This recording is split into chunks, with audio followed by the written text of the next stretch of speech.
반갑습니다. 방금 전에 소개받은 마이크로소프트 이건봉입니다. 앞에 그 최기영 부장님께서 잘 전반적인 설명을 잘 해주셔서 제가 뭐 특별히 IoT에 대한 어떤 그런 내용들을 좀 이렇게 아주 깊게 얘기를 하지 않아도 될 정도로 잘 말씀해 주신 것 같습니다. 그 마이크로소프트의 전반적인 이런 IoT라든지 이런 제조업에 대한 어떤 그런 그 비전이라든지 방향에 대해서 한번 얘기를 들으셨다고 생각이 들고요.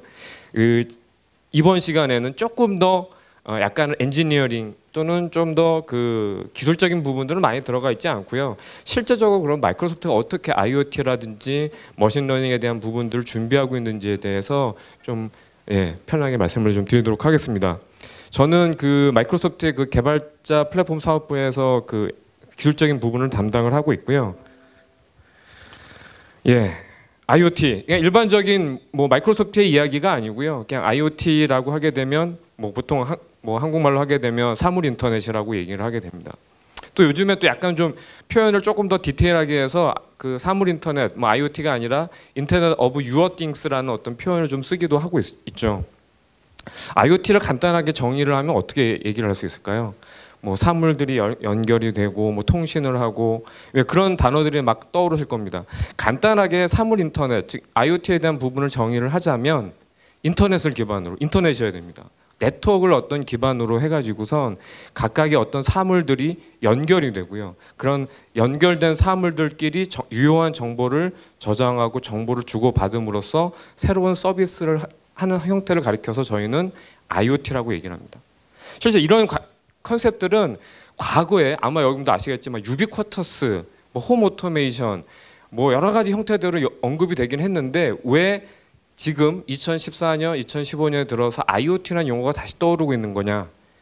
솔루션을 팔고 하드웨어를 파는 입장에서 뭔가를 더 팔기 위해서 어떤 사물 인터넷이라는 용어를 만들어냈느냐 아니면 그렇지 않느냐? 뭐 사실 여러 가지 의견이 있긴 합니다만 실제 과거의 전형적인 어떤 그 기술적인 발전 흐름에 따라서 과거에 하지 못했던 어떤 데이터의 축적, 네트워크의 발전 그런 것들이 이루어졌다는 거죠. 과거에는 우리가 알고 있던 어떤 그 사물이라는 것들 자체가 상당히 제한적이었습니다. 기계들, 생산기계 라인들, 뭐 PLM에서 올라오는 것들, 뭐 PLC 장비에서 올라오는 것들, 내지는 뭐 가전, TV, 냉장고 이런 것들만 사실 사물의 축에 들어가 있었는데 그런 부분들이 아주 작은 센서라든지 그런 부분들이 오퍼레이팅 시스템도 가지게 되고요. 네트워크도 발전하게 되고요. 그런 데이터를 또 저장할 수 있는 클라우드라는 공간이 나타나게 되면서 자연스럽게 IoT라는 어떤 그런 부분들이 언급이 되기 시작을 했습니다. 그래서 아마 뭐 제조업에 계시면서 이런 IoT에 대한 부분들, 사물 인터넷에 대한 부분들에 대한 적용, 검토 그런 부분들에서 아마 조금은 스트레스를 받으실 정도로 뭔가를 해야 되는 거 아닌가 우리도 IoT에 대해서라는 생각을 하셨을 수도 있습니다. 그래서 IoT를 하려고 하면 거기에 해당되는 모듈이 뭐 새로운 게 있느냐 아니면 IoT를 하기 위해서 우리가 뭐부터 해야 되냐 그런 고민을 하게 되는데요. 그래서 이런 그 너무나 IoT를 하기 위한 어떤 광범위한 어떤 많은 내용들이 있고요. 뭐 소셜, 뭐 디바이스, 센서, 오퍼레이팅 시스템, 뭐 백엔드 게이트웨이 장비, 뭐 그런 용어들만 엄청나게 좀 나열이 되고 있습니다. 또 그거를 하기 위해서 어떤 그 뭐 시장 분석 기관이라든지 뭐 그런 쪽에 보게 되면 뭐 2015년은 뭐 시장이 어떻게 될 거고 IoT를 제조업에서 하지 않으면 큰 문제가 생길 거고 여러 가지 어떤 시장 조사 결과들이 나오기도 하고요. 또 저희 같은 마이크로소프트 솔루션 같은 업체들 서비스를 제공하고 있는 플랫폼을 제공하고 있는 업체들 외에 뭐 저희 외에도 뭐 시스코라든지 IBM이라든지 뭐 오라클, 구글, 인텔 이런 데서 전부 다 우리는 IoT를 하고 있다, IoT 플랫폼을 가지고 있다고 얘기합니다. 그렇죠? 맞습니까? 아마 다 얘기 들어보셨을 거예요. 마이크로소프트뿐만 아니고 지금도 아마 이 시간 어디선가 이 회사 중에 한 군데가 뭐 IoT 세미나를 진행할 수도 있습니다. 즉 IoT 얘기를 다 하게 되는데 과연 어디서부터 시작을 해야 되고 뭘 해야 되고 과연 우리가 그걸 얻을 수 있는 건 뭔가에 대한 부분들은 여전히 많은 질문 속에 있다라는 거죠. 그래서 뭐 간단하게 이런 IoT를 적용하기 위한 어떤 그러한 그 전략적인 부분을 본다라면 사실 너무 어렵게 생각할 필요는 없습니다. 이런 IoT를 하기 위해서 실제 뭐 새로운 장비를 도입하거나 그런 부분들보다는 기존의 우리 생산 시설이라든지 제조업 필요한 어떤 기기들을 시스템과 연결하는 어떤 그런 부분들, 연결성에 대한 부분들, 그 다음에 그 연결된 데이터에 대한 부분들을 어떻게 수집을 하고 저장할 건가에 대한 부분들을 클라우드로 이전할 수 있는 부분, 그 다음에 그 모아진 데이터들을 어떻게 결합을 해서 또 맨 마지막 단계로는 어떻게 우리가 통찰력을 확보하느냐, 또 확보된 통찰력을 가지고 다시 디바이스에 그 부분들을 반영할 수 있느냐에 대한 이런 사이클을 가지는 것들이 기본적인 IoT 전략을 수립하는 기본적인 프로세스와 단계입니다. 이거는 뭐 마이크로소프트의 얘기가 아니라 기본적으로 IoT를 적용하기 위한 기본적인 전략 수립의 단계라고 볼 수가 있는 거죠. 어떤 프로세스라고 볼 수도 있고요. 그래서 이런 IoT에 관심을 가져야 되는 이유, 뭐 그냥 우리가 기존에 했던 그 생산 설비에서 오는 센서 데이터 수집해가지고 저장한 다음에 분석해가지고서 쓰면 되는 거 아니야?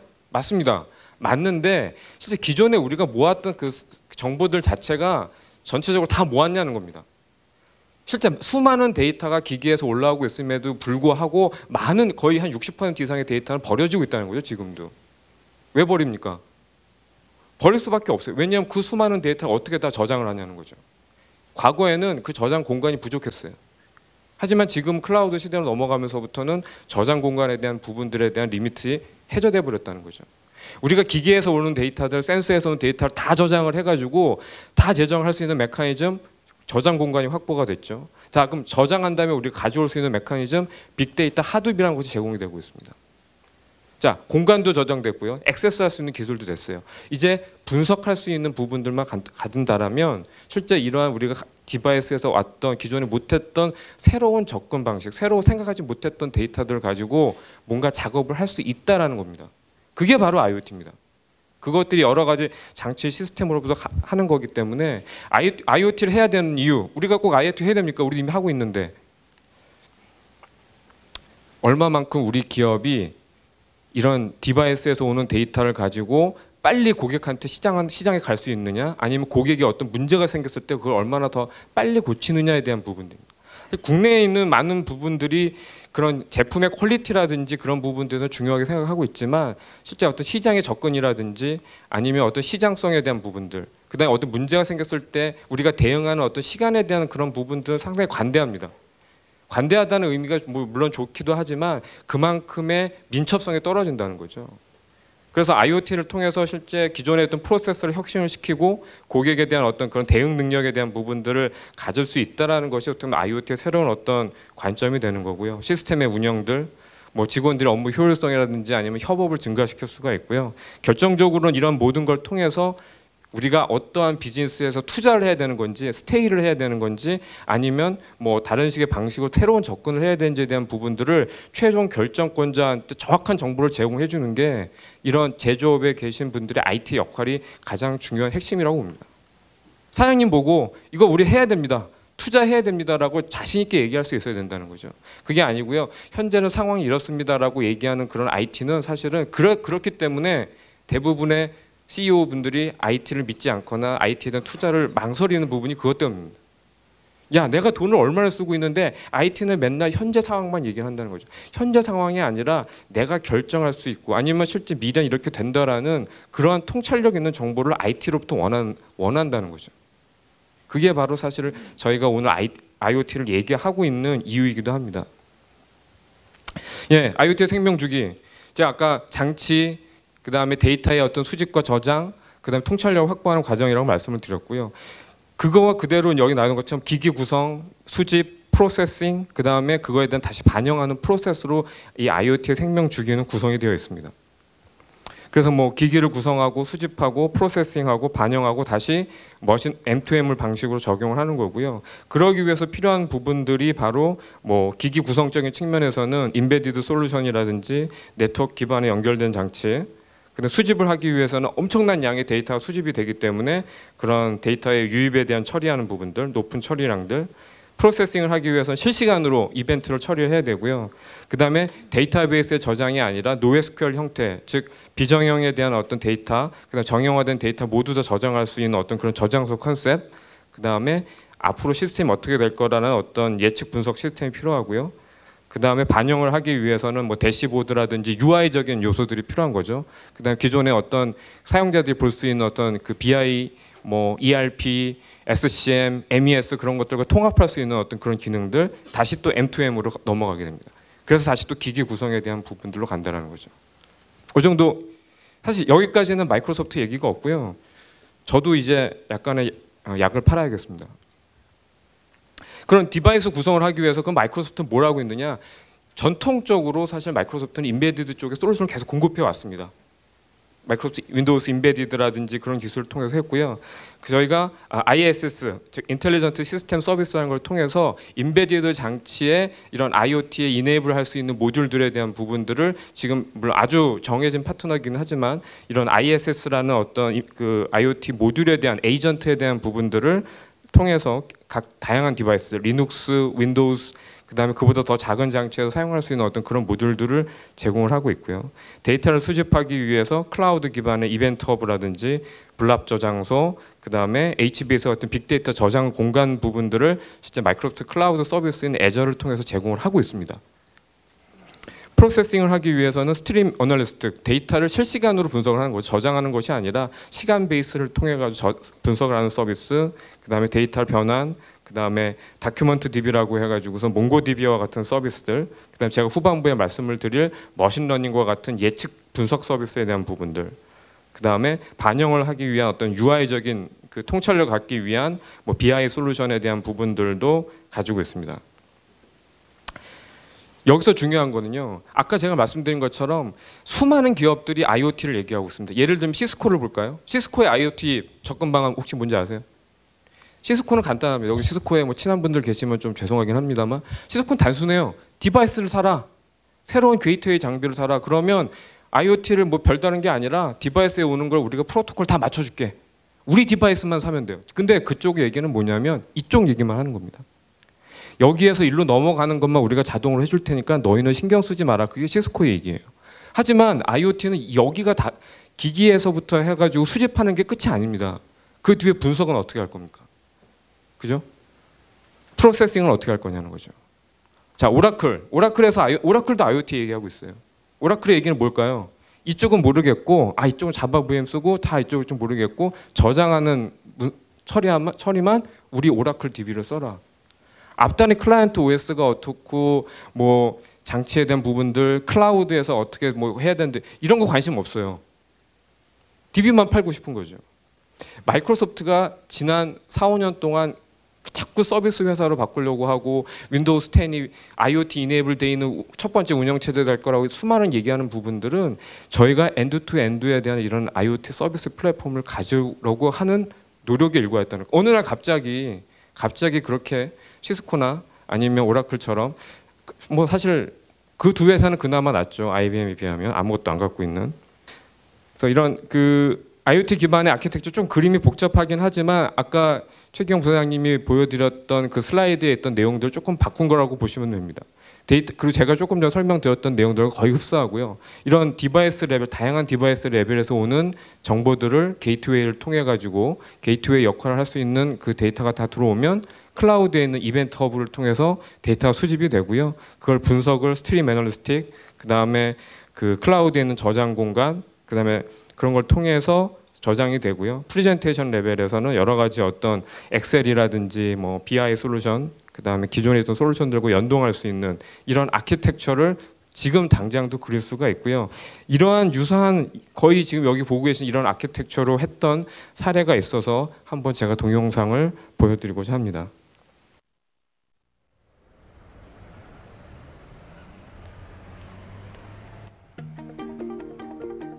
With 3 billion people moving into the world's cities in the next 3 decades, the world needs tall buildings, and tall buildings need elevators.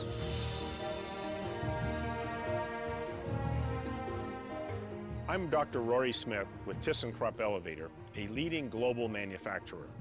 Maintaining over 1.1 million of these machines annually and keeping them running safely and reliably 24/7 is our job one. We wanted to better compete in our industry by offering dramatically increased uptime. So we're taking preventative maintenance a step further to predictive and even preemptive service. We teamed up with Microsoft and CGI to harness the Internet of Things, to collect data by connecting the sensors and systems in each of our elevators to the cloud. Microsoft Azure Intelligent Systems Service draws this data into a central cloud-based dashboard for a real-time view of key performance indicators. And Power BI for Office 365 provides rich data visualization, so we know which cabs need service and when. Microsoft Azure Machine Learning feeds data into dynamic predictive models so that elevators will actually be able to anticipate which repairs they need. Using an app on mobile devices in the field or the dashboard at one of our corporate control centers, all of our technicians see the same real-time information. Now we have the ability to use live data to define a needed repair before a breakdown happens, reducing costs for ourselves and for our customers, raising elevator reliability to new heights. That's the Internet of ThyssenKrupp's things, and it's here right now.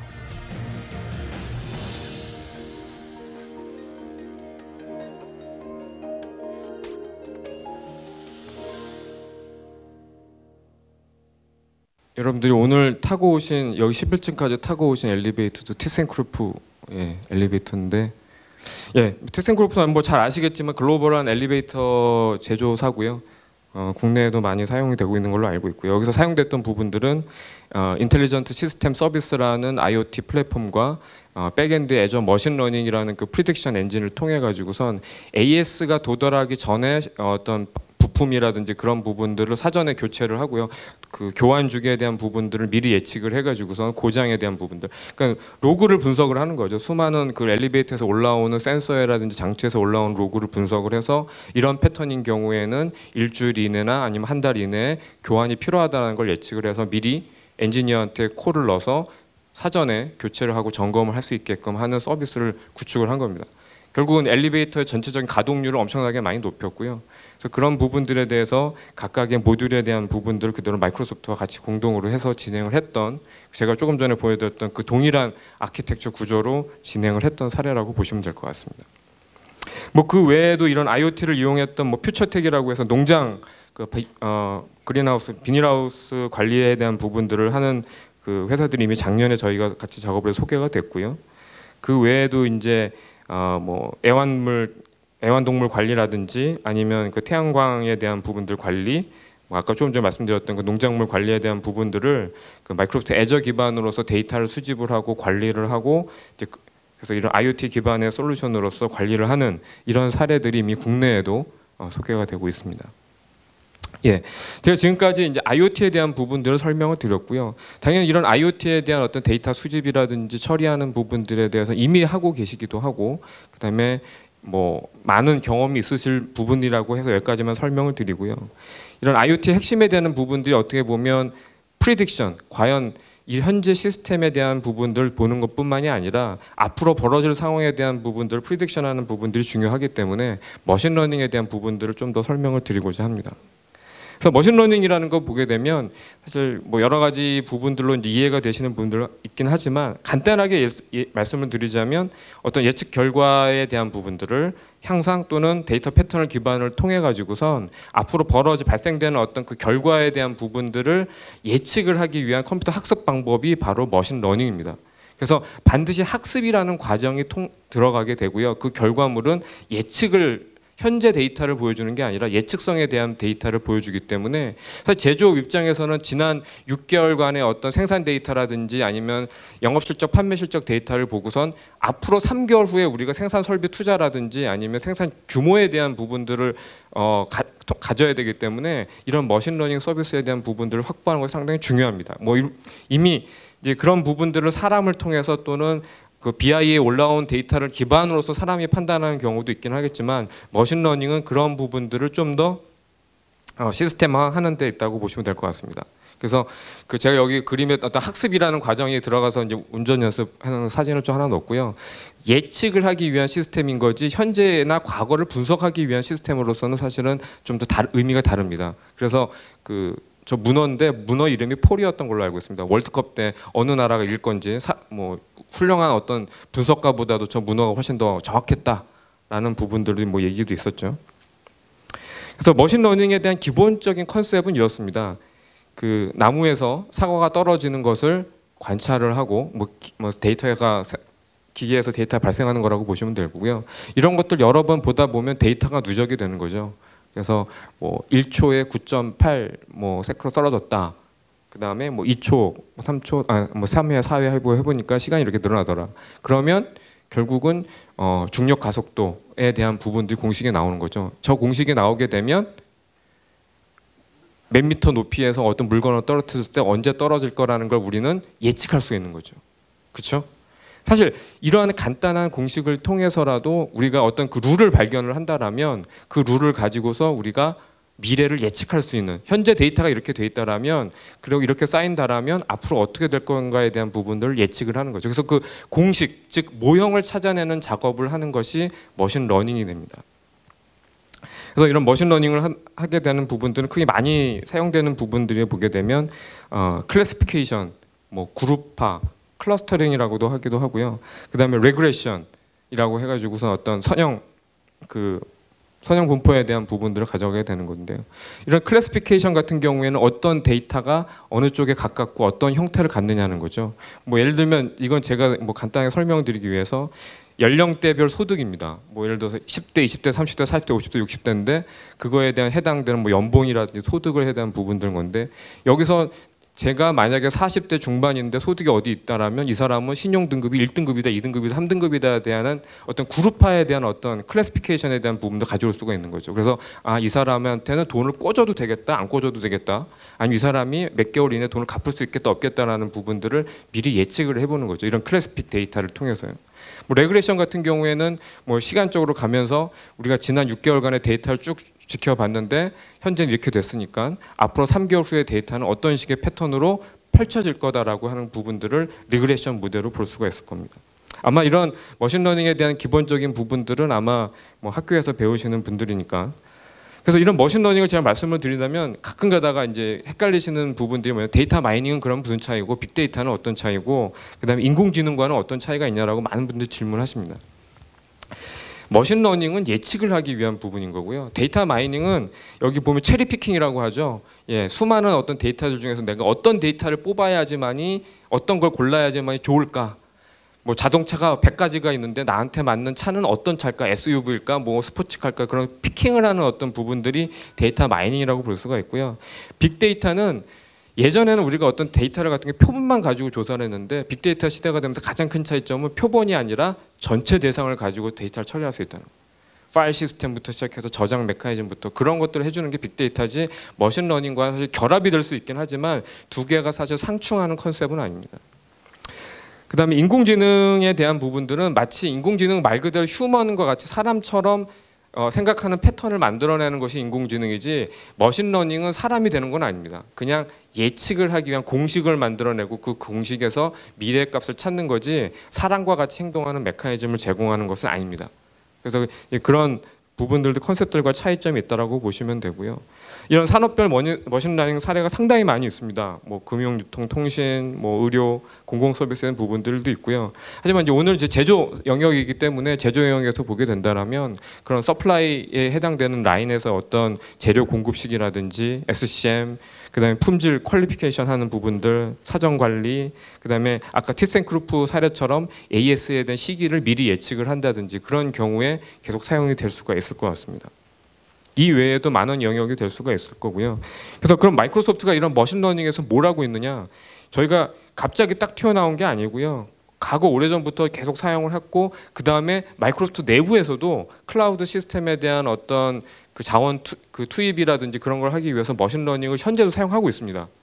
그래서 저희가 지금 계속 하고 있고, 그 다음에 코타나라고 해서 뭐 아직 한글 서비스는 안 되고 있긴 하지만 그런 음성 서비스에 대한 부분들도 전부 다 백엔드에서는 이런 머신러닝 기술에 대한 부분들, 그 다음에 빅맵, 뭐 그런 빅맵에서 사용되는 부분들, 키넥트의 사용자 제스처 이런 부분들에 계속 사용이 됐고요. 예, 플랫폼적으로 그러면 어떻게 사용이 되느냐? 이게 이제 아주 전통적인 데이터가 그 산업용 장치에서 들어와서 입력되고 저장되고 분석되고 처리하고 예측을 해야 되는 큰 이런 부분들이 있다라면 그 클라우드로 넘어가면서부터 이제 어떤 식으로 처리를 해야 되느냐? 마이크로소프트가 바라보는 그 향후의 어떤 이런 플랫폼들은 뭐 장치들은 이런 인베디드 기반의 장치를 쓸 수가 있고요. 꼭 그런 건 아니지만 그 다음에 백엔드 시스템에 대한 부분들은 클라우드 기반으로서 이전을 할 수가 있고, 데이터의 유입에 대한 부분들을 이벤트 허브라는 걸로 처리할 수가 있고요. 그 다음에 저장은 클라우드의 저장소로 뭐 분석 서비스, 뭐 BI 같은 모듈 쓸 수가 있고요.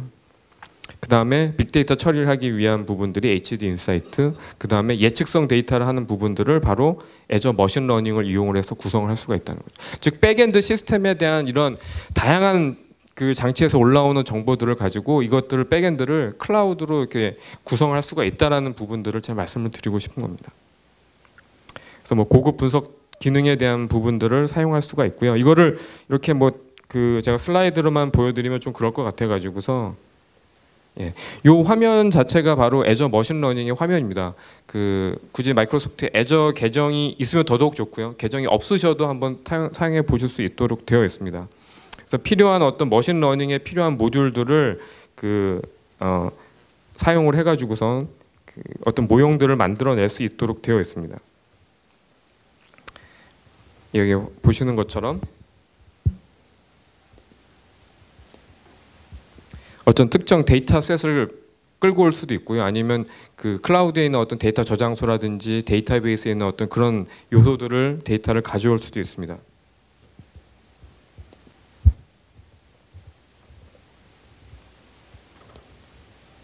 뭐 데이터의 어떤 클렌징이라든지 데이터 선택을 위해서 뭐 이런 프로젝트 칼럼이라는 부분들을 사용할 수도 있고요. 예, 이렇게 간단하게 웹상에서 이렇게 데이터를 연결해주고 하는 작업들을 하실 수가 있습니다.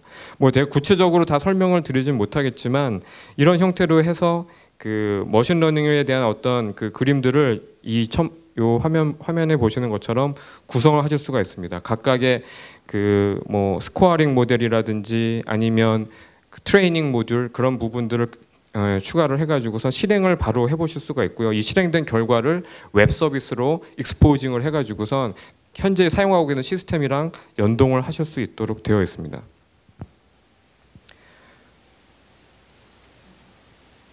예. 그래서 뭐 실제 사용하는 부분들은 데이터를 가져오고 하는 그런 부분들만 처리가 된다라면 분석에 대한 부분들, 데이터에 대한 실제 지식에 대한 부분들만 가지고 계시다라면 바로 머신러닝을 지금이라도 바로 사용할 수가 있습니다. 뭐 그런 부분들을 설명을 드린 거고요. 그래서 애저 머신러닝의 장점이 있다라면 그 제가 구체적으로 이제 개발자분들한테는 더 그런 내용을 말씀을 드리긴 하겠지만 아주 쉽게 애저 머신러닝에 사용할 수가 있습니다. 애저 머신러닝 사이트에 들어가셔서 사인업을 하시게 되면 무료로 어느 정도 제한되어 있긴 합니다만 그런 부분들을 모델을 작성하실 수가 있게끔 되어 있고요. 그 다음에 이미 마이크로소프트가 사용하고 있는 자체적으로 사용하고 있는 그런 검증된 알고리즘을 그대로 또 동일하게 사용할 수가 있습니다. 뭐 선형 판별 분석이라든지 리니어 뭐 리그레션에 대한 법, 뭐 이런 기존에 나와 있던 그런 그 머신러닝에서 사용되고 있는 알고리즘들을 그대로 사용할 수가 있습니다. 그래서 기존 모델을 사용할 수도 있고요. 아니면 그 제가 설명을 다 못 드렸지만 그 R 스크립트라든지 아니면 파이썬과 같은 그런 스크립트를 그대로 사용할 수 있기 때문에 기존에 R 이용해서 스크립트 작업을 하셨거나 아니면 파이썬을 가지고 작업하셨던 분들은 그 모듈을 그대로 이 애저 머신러닝에 끌고 오셔서 사용할 수도 있습니다.